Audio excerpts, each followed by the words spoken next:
Hi friends, welcome back to my channel. ரொம்ப நாளாகவே பீஸா சாப்பிடணும்னு ஒரு கிரேவிங்ஸாக இருந்தது. சரி, இன்றைக்கி எப்படியாவது நம்ம செஞ்சிடணும்னு சொல்லி ஒரு சோம்பேறித்தனமாகவும் இருந்தாலுமே நம்ம சாப்பிட்ணும் இல்லையா, அதுக்காகவே நான் செஞ்சேன்.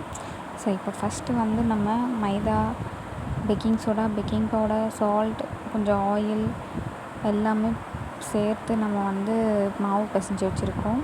ஒயிட் சாஸ்க்காக ஒரு 2 ஸ்பூன் அளவுக்கு கீ, அப்புறம் மைதா போட்டு மிக்ஸ் பண்ணுங்கள். அது கொஞ்சம் கட்டியானதுமே நம்ம ஒரு அரை கிளாஸ் அளவுக்கு பால் ஆட் பண்ணி நம்ம நல்லாவே அதை மிக்ஸ் பண்ணணும்.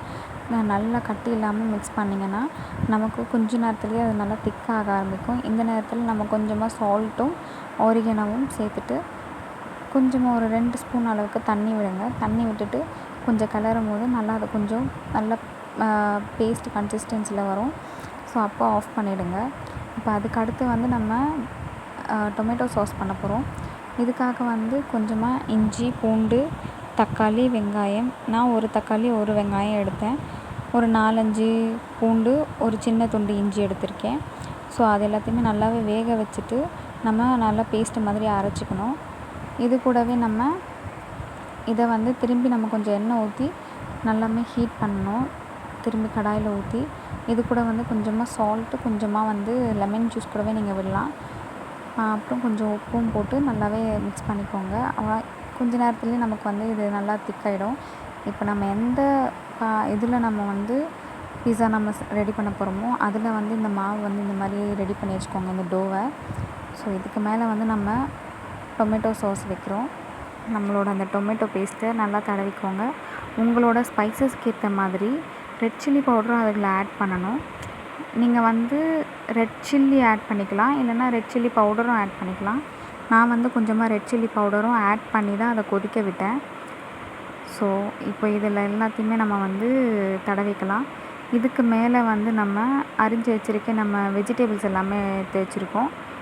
Onion, capsicum, tomato. உங்கள்கிட்ட வந்து ஸ்வீட் கார்ன் இருந்தால் நீங்கள் ஸ்வீட் கார்ன் போடலாம். சிக்கனில் செய்கிறீங்கன்னா சிக்கன் போடலாம், பன்னீர் என்ன வேணால் நீங்கள் செய்யலாம். நான் வந்து இன்றைக்கி இது தான் இருந்தது. ஸோ அதனால் இதை வச்சு தான் நான் செஞ்சுருந்தேன். ரொம்ப நாள் ஆச்சு, சரி ஏதோ ஒன்று நம்ம செய்வோம் அப்படின்ட்டு தான் நம்ம செஞ்சது. ஸோ நான் இதை ஃபர்ஸ்ட் டைம் நான் ட்ரை பண்ணுறது வீட்டில். ஸோ பார்க்கலாம் எப்படி வருதுன்னு. இதை வந்து நான் ஒரு வீடியோ பார்த்து தான் நான் செஞ்சுருந்தேன். அவங்க வந்து ஓவன் இல்லாமல், ஈஸ்ட் இல்லாமல், எதுவுமே இல்லாமல் எப்படி நம்ம செய்கிறதுன்ட்டு நான் அவங்க சொல்லியிருந்தாங்க. ஸோ அதை பார்த்து தான் நான் பண்ணியிருந்தேன். இப்போ இது எல்லாத்தையுமே நம்ம நல்லாவே தூவி விட்டுக்கலாம். இதுக்கு அப்புறம் வந்து நம்ம இதுக்கு மேலே வந்து என்ன வேணால் நம்ம சீசனிங் நம்ம ஆட் பண்ணிக்கலாம். ரெட் சில்லி ஃப்ளேக்ஸ் ஒன்று நீங்கள் ஆட் பண்ணிக்கலாம், இல்லை வந்து ஆரிகனோன்னா ஆரிகனோ.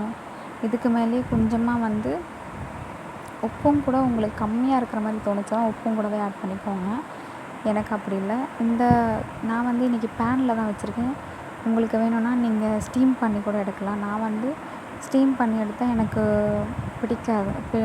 அது ஒரு டைம் செஞ்சனால வரல. ஸோ அதனால் நான் வந்து இந்த மாதிரி ட்ரை பண்ணுறேன். இதில்னா நமக்கு ஆயில் விடும்போது சைட்லனா வந்து கொஞ்சம் கிறிஸ்பியாக நமக்கு கிடைக்கும். இது கொஞ்சம் பார்க்குறதுக்கு உங்களுக்கு ரொட்டி மாதிரி தெரிஞ்சாலுமே இது பார்க்குறதுக்கு பீஸா தாங்க. ஸோ அந்த நம்ம ஒயிட் சாஸுமே நம்ம எடுத்து இதில் ஊற்றிக்கலாம். இதில் ஊற்றி நல்லாமே நம்ம மிக்ஸ் பண்ணக்கூடாது, இப்படியே இருக்கட்டும். நீங்கள் பாருங்கள், நான் கடைசியில் நான் செஞ்சு அது ஹீட் ஆகி இருக்கும்போது எப்படி அது ஸ்ப்ரெட் ஆச்சுன்னு. இப்போ பார்க்குறதுக்கு ஒரு இடத்துல தான் இருக்குது, இருந்தாலுமே பார்க்கலாம் எப்படி வருதுன்னு. நீங்களும் யார் யாரெல்லாம் இந்த மாதிரி பீஸா ட்ரை பண்ணி சொதப்பி இருக்குன்ட்டு மறக்காமல் கமெண்டில் சொல்லுங்கள். நான் எப்போ ட்ரை பண்ணாலுமே இந்த மாதிரி தான் ட்ரை பண்ணுவேன். மோஸ்ட்லி இல்லை, நான் கடையில் வாங்கினதே இல்லை. ஸோ நாங்கள் வீட்டில் இப்படி தான் செஞ்சு சாப்பிட்றோம். அது இன்னொரு டைமில் வந்து நான் சீஸு அதை வந்து ப்ராப்பராக நான் இப்போ அது வரைக்குமே இந்த மாதிரி பீஸா நம்ம ட்ரை பண்ணலாம். ஸோ கொஞ்சம் கூட என்கிட்ட வந்து இது இருந்தது, சாஸு டொமேட்டோ சாஸ் இருந்ததுனால நான் அதையும் கூடவே மேலே ஸ்ப்ரெட் பண்ணி விட்டுக்கிட்டேன். என்கிட்ட கொஞ்சமாக ஆரிகனோ மட்டும்தான் இருந்தது. நான் இப்போ இதை வந்து ஸ்டவ் ஆன் பண்ணி வச்சுச்சு. இப்போது இதில் பார்க்கலாம். இதில் சைடில் நீங்கள் எவ்வளோக்கு எவ்வளோ நீங்கள் ஆயில் இதில் வந்து ஆட் பண்ணுறீங்களோ அவ்வளோ உங்களுக்கு வந்து கிறிஸ்பியாக கிடைக்கும். ஈவன் அந்த அடியில் கூடவே உங்களுக்கு நல்லா கிறிஸ்பியாக கிடைக்கும். நல்லா நம்ம ரொட்டி மாதிரி சொல்ல முடியாது, நல்ல ஒரு டேஸ்ட்டு கொடுக்கும் இது. நான் இப்படி செஞ்சாலே அது வந்து நார்மலாகவே பீஸாவோட டேஸ்ட்டு கொடுத்துரும். ஸோ இப்போ இதை வந்து நம்ம ஒரு 15 மினிட்ஸ் இதை அப்படியே மூடி வச்சிடலாம்.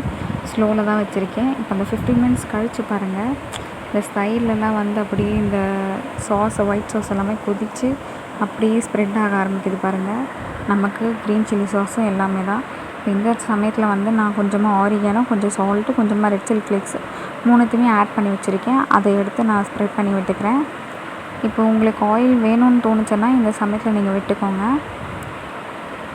இப்போ எனக்கு இந்த ஆயிலும் போதும். இது வந்து ரெடியும் ஆகிடுச்சு. எனக்கு மாவும் நல்லா வெந்துருச்சு.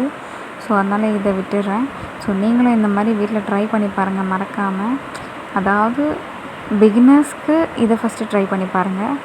கூடவே நான் டீயும் குடிச்சிட்டேன், தப்பாக நினைக்காதீங்க சரியா? ஸோ மறக்காமல் ட்ரை பண்ணி பாருங்கள் ஃப்ரெண்ட்ஸ். எனக்கு சப்போர்ட் பண்ணுங்கள். நீங்கள் எவ்வளோக்கு எவ்வளோ சப்போர்ட் பண்ணுறீங்களோ அவ்வளோவும் எனக்கு மோட்டிவேட் ஆகும். பாய் பாய். அடுத்த வீடியோவில் நான் சந்திக்கிறேன்.